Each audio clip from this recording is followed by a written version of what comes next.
రాజకీయాల్లో కొంతమంది ఉన్నా లేకపోయినా వాళ్ళు ఏం చేసినా సరే సంచలనం అవుతూనే ఉంటుంది.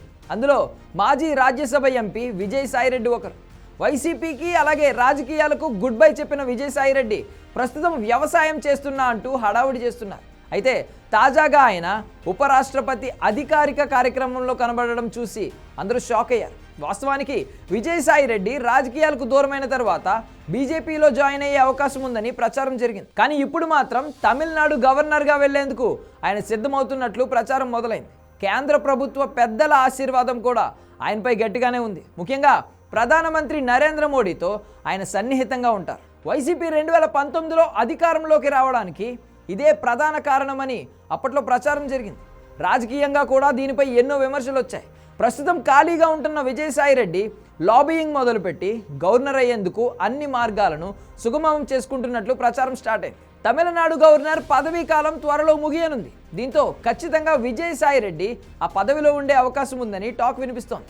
రాజ్యసభ ఎంపీగా ఉన్నా సరే తనకు ఎటువంటి ప్రయోజనం లేకపోవడంతో 3.5 ఏళ్లు పదవి ఉండగానే ఆయన వదులుకున్నారు.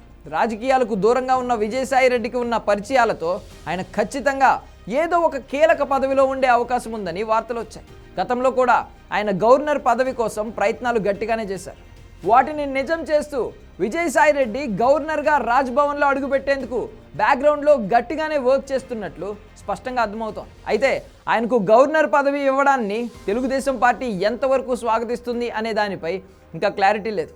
రాజకీయంగా విజయసాయిరెడ్డిని చంద్రబాబు నాయుడుతో పాటుగా టీడీపీ క్యాడర్ కూడా తీవ్రంగా వ్యతిరేకిస్తూ ఉంటుంది. ఖచ్చితంగా ఆయనకు గవర్నర్ పదవి ఇస్తే మాత్రం కూటమిలో వాతావరణం తేడా వచ్చే అవకాశాలు కూడా ఉండవచ్చు. అయితే జగన్తో తనకు ఎటువంటి సంబంధాలు లేవని విజయసాయిరెడ్డి కేంద్ర ప్రభుత్వం వద్ద రుజువు చేసుకున్నారని మరికొంతమంది అంటున్నారు. అయితే జగన్ కేసుల్లో విజయసాయిరెడ్డి ఏటూగా ఉండడంతో ఖచ్చితంగా జగన్ను కాపాడేందుకు విజయసాయి తీవ్రంగా ప్రయత్నాలు చేస్తున్నట్లుగా అర్థమవుతోంది.